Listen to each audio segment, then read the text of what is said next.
kekuatan itu pun hadir untuk sama-sama kita terus berjuang untuk terus meningkatkan ketaatan kita kepada Allah Subhanahu wa taala. Salawat beserta salam semoga senantiasa tercurah limpahkan kepada junjungan kita Nabi Muhammad sallallahu alaihi wasallam. Bapak Ibu, mohon izin, alhamdulillah hari ini meskipun hujan rintik-rintik, tapi itu juga sebenarnya adalah curahan rahmat dan berkah dari Allah Subhanahu wa taala. Karena Allah sendiri yang menyampaikan bahwa air hujan itu adalah air yang Allah turunkan dan merupakan keberkahan. Maka kalau Allah sudah menyampaikan melalui Al-Quran, maka tidak ada alasan buat kita kecuali untuk mengimaninya. Jadi tidak perlu berkeluh kesah, aduh pagi-pagi terus hujan ya. Nah, alhamdulillah pasti ada kebaikan. Bapak Ibu sekalian yang dirahmati Allah, alhamdulillah kita sekarang berada di penghujung bulan Rajab. Kalau menurut kalender sekarang tanggal 29. Meskipun kalau yang saya baca kalau ru'yah karena awal bulan Rajab kemarin itu ketika dilakukan ru'yah ternyata tidak berhasil melihat bulan sehingga hari ini tanggal 28, tapi tidak jadi soal. Tapi yang paling penting kita sekarang masih ada di bulan Rajab. Kalau kita bicara bulan Rajab, pasti kita semuanya sudah mengenal adanya sejarah yang terjadi di bulan Rajab. Bapak Ibu sekalian yang dirahmati Allah Subhanahu wa taala, beberapa di antara kita memperingati peristiwa Isra dan Mi'raj. Tapi yang paling penting bukan peringatannya. Yang paling penting bagaimana kita bisa mengambil ibrah dan pelajarannya dari peristiwa Isra dan Mi'raj. Kalau kita baca sejarah, Isra Mi'raj itu terjadi disebut dengan pada masa Ammul Huzni. Itu Ammul Huzni, tahun kesedihan. Jadi yang menggunakan tahun sebagai menggunakan alam suasana sebagai tanda-tanda itu bukan hanya orang tua-tua kita dulu. Lahirnya tahun berapa? Lahirnya pas musim paceklik. Bukan tahunnya, tapi yang diingat adalah suasananya ketika itu. Rasulullah lahir tahun berapa? Kita nggak banyak yang nggak tahu. Yang kita tahu Rasulullah lahir tahun gajah. Nah, peristiwa Isra Mi'raj itu terjadi di masa Ammul Huzni, tahun kesedihan. Tahun kesedihan. Kenapa Rasul bersedih? Karena Rasul ditinggalkan oleh orang-orang hebat di sekitarnya, orang-orang penting dalam dakwahnya, sehingga Rasul merasa sedih. Jadi memang dakwah itu Pak, memang tidak cukup hanya menyampaikan cuap-cuap, enggak cukup. Perlu orang kuat seperti Abu Thalib sehingga membuat dakwah itu tidak diganggu oleh orang-orang yang menentang dakwah itu sendiri. Perlu juga orang kaya. Makanya istri beliau Siti Khadijah sampai habis hartanya untuk menopang dakwah Rasulullah SAW. Pun banyak sekali sahabat-sahabat beliau yang dengan hartanya menopang dakwah Rasulullah SAW. Nah, ketika dalam masa Ammul Huzni, maka Allah kasih hadiah kepada Rasulullah. Apa hadiahnya? Diundang oleh Allah untuk langsung menghadap Allah ke Sidratul Muntaha. Apa yang diberikan oleh Allah? Ternyata syariat salat. Bebankah berarti salat itu? Mestinya tidak. Karena kalau itu beban dan Allah itu mencintai Rasulnya, mana mungkin beban diberikan kepada orang saat sedang sedih. Ibrahnya apa buat kita ketika kita sedang rupak sumpek, sedih, gelisah, ambil air wudhu, sholat. Jadi sholat itu untuk menetralisir kesedihan, untuk mengistirahatkan pikiran. Makanya ketika Rasulullah memerintahkan kepada Bilal, apa katanya? Arihni bis sholat. Istirahatkan aku dengan sholat. Maka pelajaran terpentingnya adalah ketika kita sedih, susah, kita adukan kepada Allah Subhanahu wa taala. Yang kedua, bahwa Isra Mi'raj itu Nabi diperjalankan dari Masjidil Haram ke Masjidil Aqsa. Kalau di dalam tafsir ternyata kan kalau di situ disebutkan dari Masjidil Haram ke Masjidil Aqsa. Ternyata Nabi itu sebenarnya tidak langsung, tapi singgah di beberapa tempat. Tapi baiklah. Pelajaran pentingnya adalah memang orang beriman itu tamasyanya memang harus dari masjid ke masjid. Dari masjid sini ke masjid sana lagi. Karena kalau Allah mau, bisa Allah itu mengisrakan Nabi dari mana, dari gunung mana misalnya teh. Terus kemana? Bisa. Tapi Allah pilih masjid untuk jadi simbol bahwa orang yang beriman perjalanannya dari masjid ke masjid. Tapi kita juga ada inti yang harus kita ambil, bahwa bukan sekedar perjalanan yang paling penting.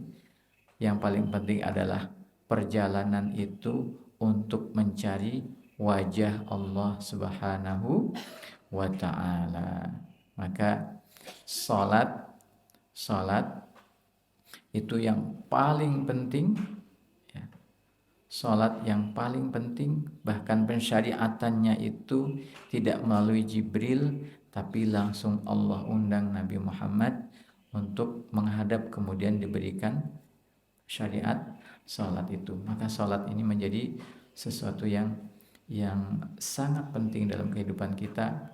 Kalau ibadah-ibadah yang lain, kalau sakit bisa ada rukhsah, tapi salat selama kita masih hidup, maka salat itu diwajibkan oleh Allah Subhanahu wa taala. Mengkol hala cek Ustaz Nurdin Sabanama. Baik Bapak Ibu, hari ini insyaallah kita akan melanjutkan belajar kita. Insyaallah kita akan sampai kepada surah Al-Maidah ayat yang ke-8. Surah Al-Maidah ayat yang ke-8.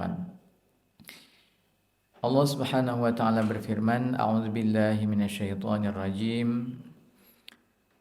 يا أيها الذين آمنوا كونوا قوامين لله شهداء بالقسط ولا يجرمنكم شنآن قوم على ألا تعدلوا اعدلوا هو أقرب للتقوى واتقوا الله إن الله خبير بما تعملون.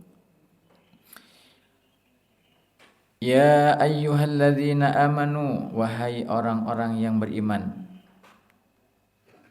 Panggilan untuk membangunkan jiwa kita sehingga dipanggil dengan apa yang paling istimewa dalam jiwa seorang mukmin adalah keimanan. Maka seruan iman bukan semata-mata dipanggil, memang itu untuk memuliakan, untuk membangkitkan, saya ini orang beriman yang diseru oleh Allah Subhanahu wa taala.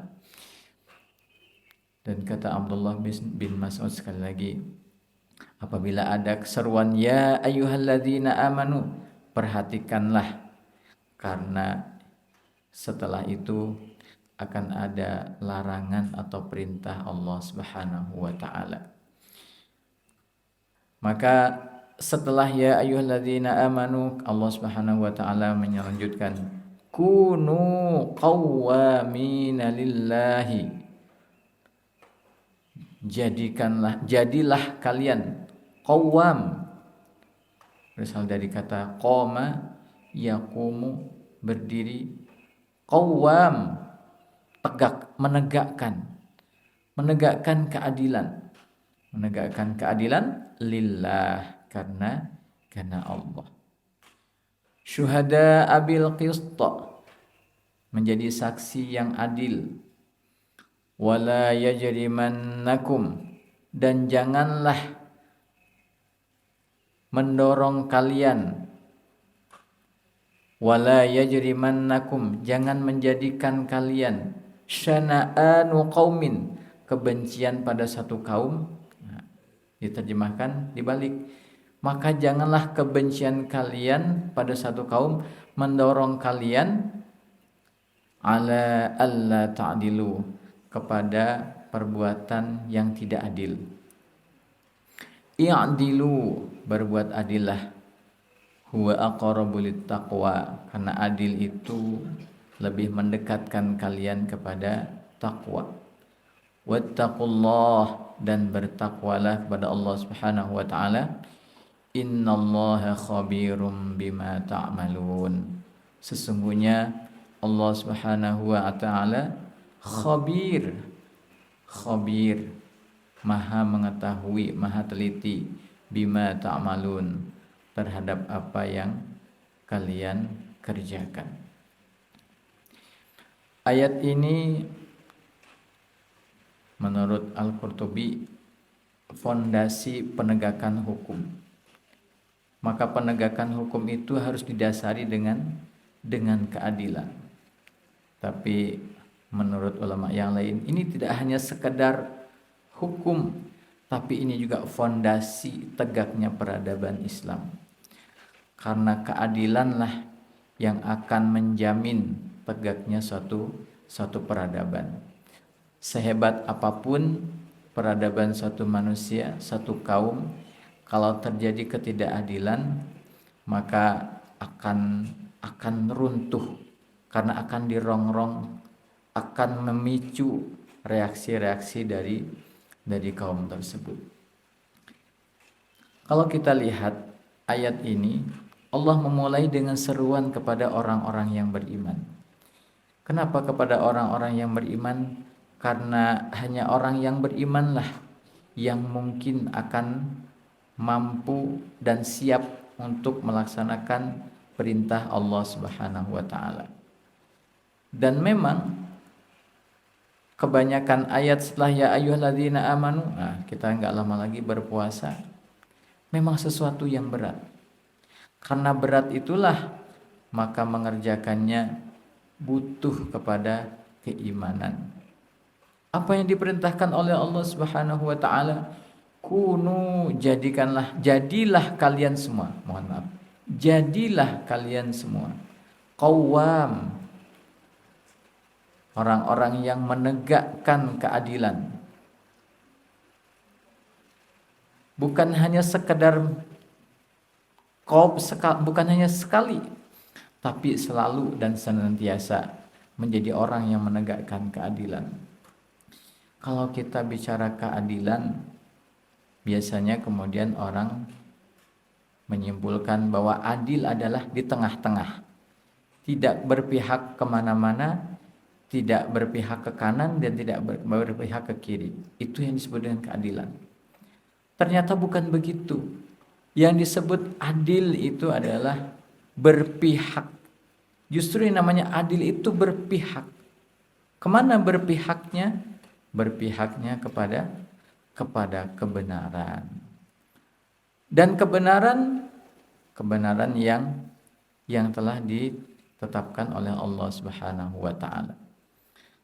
Karena kalau bicara keadilan, kemudian perspektifnya manusia, sedangkan manusia itu cenderung berpikir, bertindak menurut kepentingannya dia sendiri, maka di tempat dan di masa yang berbeda, keadilan itu kemudian akan berbeda.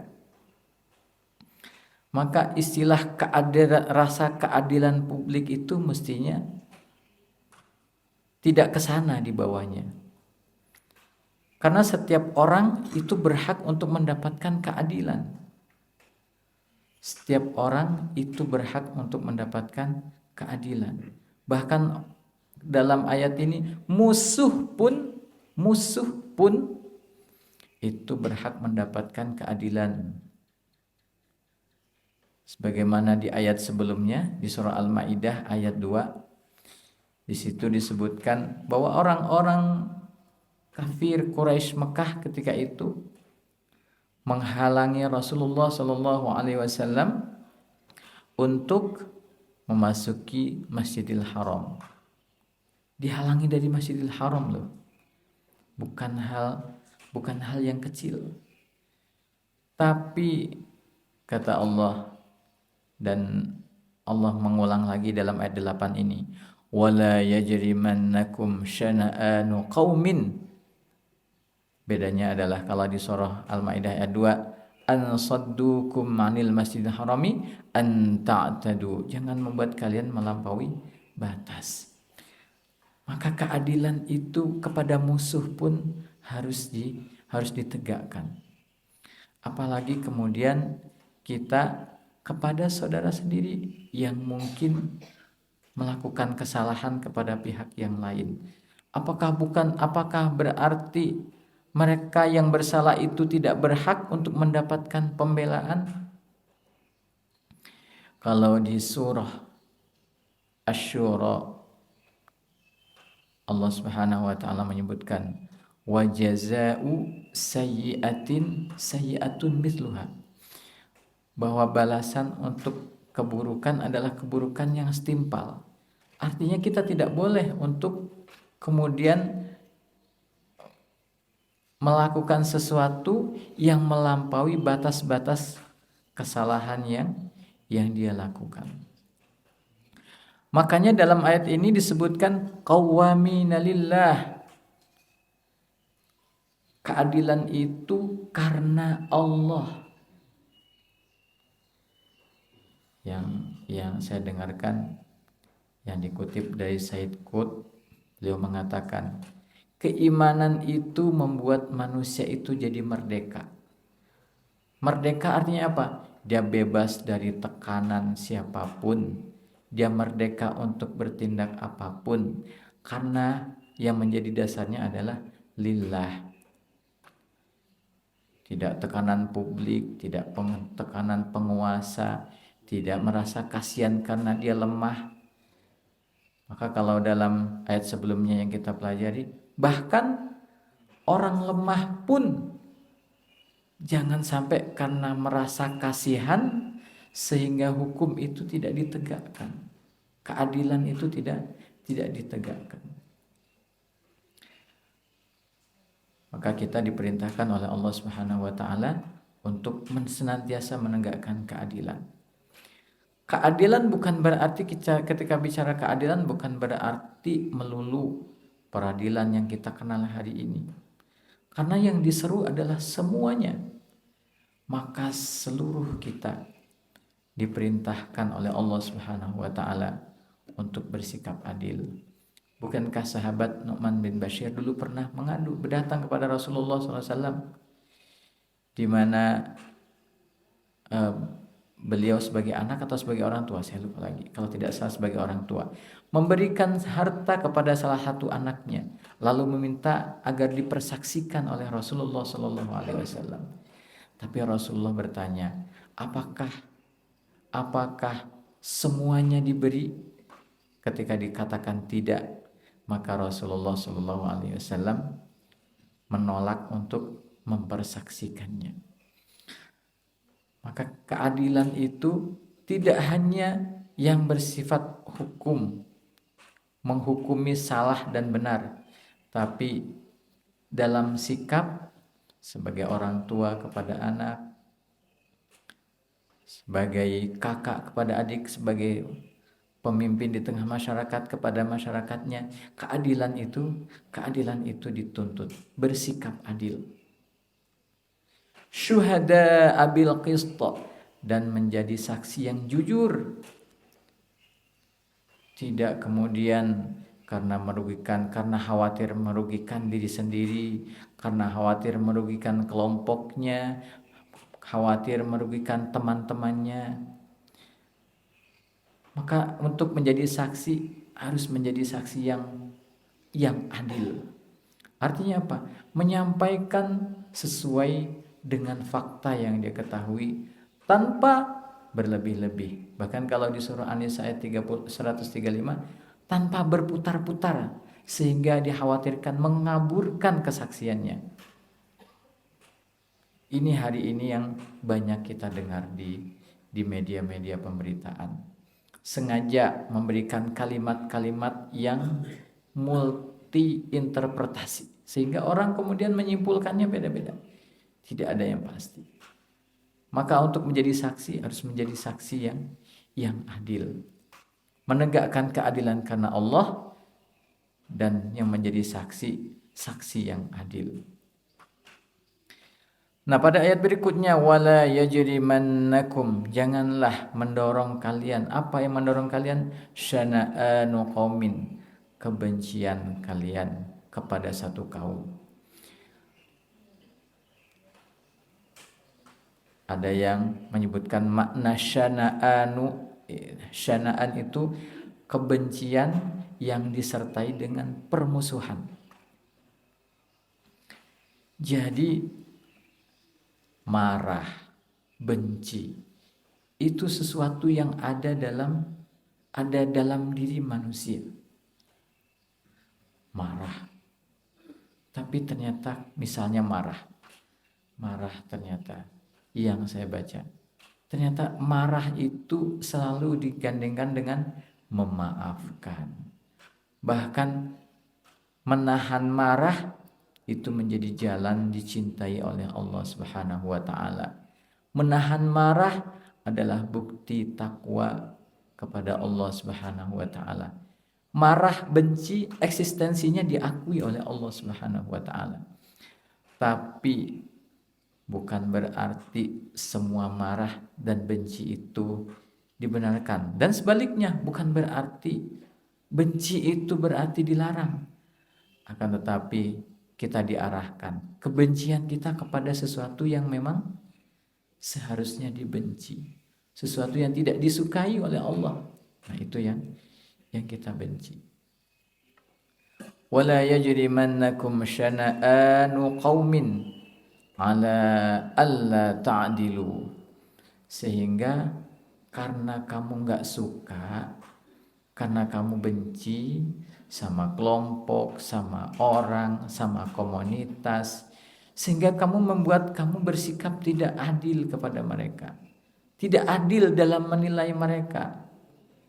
Kalau teman sendiri aja, atau sama kelompoknya, tapi kalau orang yang berbeda atau berseberangan, galak. Maka kita tidak boleh seperti itu. Allah Subhanahu wa taala melalui ayat ini mengatakan, jangan sampai karena kamu membenci satu kaum sehingga kamu kemudian berbuat aniaya, berbuat tidak adil, berbuat zalim kepada mereka. Maka tanpa basa-basi Allah pun mengingatkan, memerintahkan, i'dilu, maka berbuat adillah. Berbuat adillah, karena berbuat adil itu huwa aqrabu littaqwa. Jadi takwa yang selama ini kita kenal dan setiap Jumat kita diingatkan, apa itu takwa? Menjalankan perintah Allah dan menjauhi larangan-larangan Allah. Termasuk adalah berbuat adil. Jadi berbuat orang yang bertakwa itu bukan hanya yang sholatnya khusyuk panjang, atau misalnya baca Qur'annya Masya Allah gitu ya, atau misalnya sedekahnya luar biasa, tapi sikapnya tidak menunjukkan keadilan. Maka keadilan itu merupakan bagian dari cerminan dari ketakwaannya. Maka orang takwa tidak hanya sekadar itu, tapi juga dia tidak hanya baik hubungannya dengan Allah, tapi juga baik hubungannya dengan sesama sesama manusia. Makanya di surah Ali Imran Allah Subhanahu wa taala mengingatkan, duribat alaihimul dhillatu aynama suqifu illa bihablin minallah wa hablin minan nas. Kita tidak hanya diperintahkan untuk baik kepada Allah Subhanahu wa taala secara mahdhah, tapi secara sosial, di mana Allah juga memerintahkan agar kita bersosial secara baik, maka kita juga harus melaksanakan itu. Mohon maaf kalau kalimat saya agak sensitif. Ini yang saya baca. Kepada musuh saja kita itu diperintahkan untuk adil dan tidak boleh berbuat zalim. Apalagi hanya dengan saudara kita yang mungkin beda pendapat. Maka kita selayaknya harus lebih. Dan musuh dalam konteks ayat ini, musuh yang mereka itu orang kafir. Karena yang dimaksudkan adalah orang-orang kafir yang memusuhi Rasulullah Shallallahu Alaihi Wasallam. Apalagi dengan saudara kita sendiri. Cuman beda-beda mungkin cara ibadahnya, mungkin cara pandangnya. Bahwa ketika itu kurang tepat harus kita sampaikan, iya. Tapi bukan berarti kemudian kita melampaui batas dengan merendahkannya, dengan menjatuhkannya, ya seperti itu. Wattaqullah, dan bertakwalah kepada Allah Subhanahu wa taala. Takutlah kepada Allah Subhanahu wa taala. Orang akan bisa menegakkan keadilan, akan bisa bersaksi dengan jujur, akan bisa menahan amarahnya sehingga kebenciannya tidak membuat dia berbuat zalim kepada orang yang dia tidak sukai, apabila dia bertakwa kepada Allah Subhanahu wa taala. Sehingga perbuatannya semata-mata digantungkan hanya karena Allah Subhanahu wa taala. Innallaha khabirum bima ta'malun. Sesungguhnya ini adalah bentuk muraqabatullah, pengawasan dari Allah Subhanahu wa taala. Sesungguhnya Allah menggunakan kata inna, sungguh. Allahu khabirum bima ta'malun. Allah itu maha mengetahui. Khabir maknanya bukan hanya tahu sekedar tahu, tapi khabir maknanya mengetahui dengan detail. Jadi kalau belajar Asmaul Husna itu, khabir itu diibaratkan kan kalau hari ini kalau misalnya dokter saja kan, ada dokter spesialis, ada subspesialis lagi yang memang dia itu mengetahui detail-detail sampai detail-detail kecilnya. Allah Maha mengetahui dari kita, baik yang kita sembunyikan maupun yang kita nyatakan. Dan pada ayat berikutnya Allah Subhanahu wa taala, pada dua ayat berikutnya Allah Subhanahu wa taala mengatakan, wa'adallahu alladhina amanu wa 'amilus shalihat, dan Allah menjanjikan kepada orang-orang yang beriman dan diikuti dengan amal salih, lahum maghfiratu wa ajrun 'azim, bahwa bagi mereka maghfirah, ampunan, wa ajrun 'azim, dan pahala yang besar, janji Allah. Sedangkan Allah, ma wadda'aka rabbuka wa ma qala, Allah itu tidak pernah mengingkari janji. Sebaliknya, walladzina kafaru wa kadzdzabu biayatina ulaika ashabul jahim.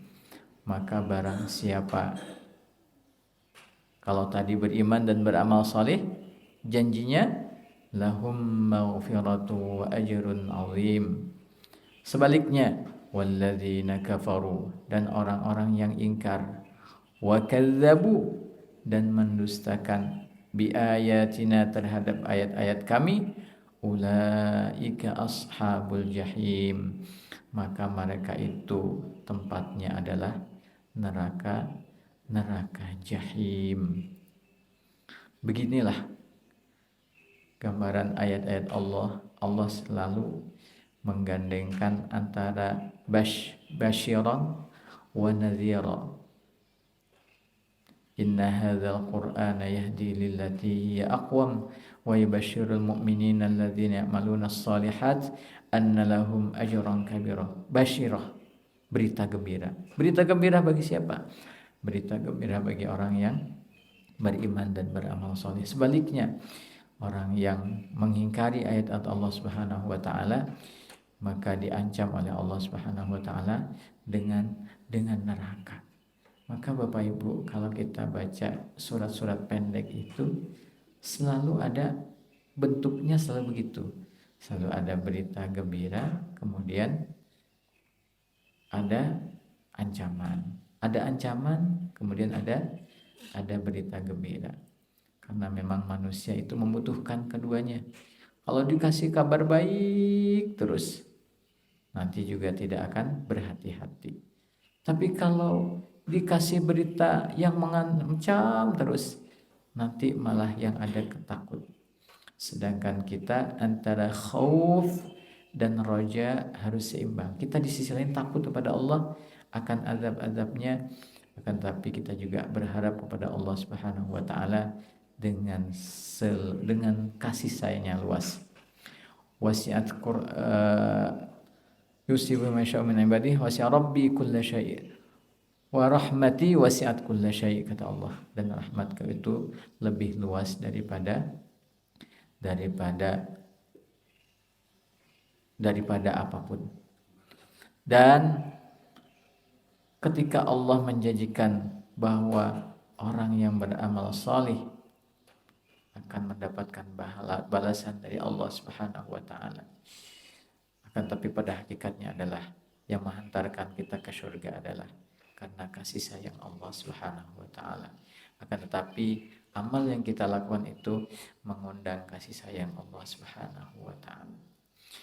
Jadi berbuat adil itu menjadi karakter orang yang beriman, apapun posisinya, siapapun dia, kepada siapapun, maka keadilan itu selalu dituntut oleh Allah Subhanahu wa taala. Dan keadilan itu bukan berdasarkan karena tekanan, karena siapa-siapa, tapi karena Allah Subhanahu wa taala. Jadi rasa keadilan tidak hanya kepada orang yang bersalah ya harus dihukum, akan tapi hak-haknya juga harus diberikan. Bapak Ibu sekalian yang dirahmati Allah Subhanahu wa taala, mungkin itu saja yang dapat kami sampaikan. Mudah-mudahan Allah Subhanahu wa taala memberi kita ilmu yang dengan ilmu itu kita bisa memperbaiki diri kita sehingga setiap hari kita terus lebih baik, terus baik. Karena untuk memperbaiki diri kita mestilah dengan ilmu. Dan Allah wa iyyakum ajma'in. Rabbana taqabbal minna innaka antas samiul alim. Rabbana hab lana min azwajina wa dhurriyyatina qurrata a'yun waj'alna lil muttaqina imama. Rabbana hab lana minas salihin. Allahumma aslih syababal muslimin. Allahumma aslih syababal muslimin. Allahumma ja'alna wa auladana wa dhurriyyatina min ahlil Qur'anil azim. Rabbana atina fid dunya hasanah wa fil akhirati hasanah wa qina adzaban nar. Wa sallallahu ala sayyidina Muhammad wa ala alihi wa sahbihi wasallam. Subhana rabbika rabbil izzati amma yasifun wa salamun alal mursalin walhamdulillahi rabbil alamin. Assalamualaikum warahmatullahi wabarakatuh.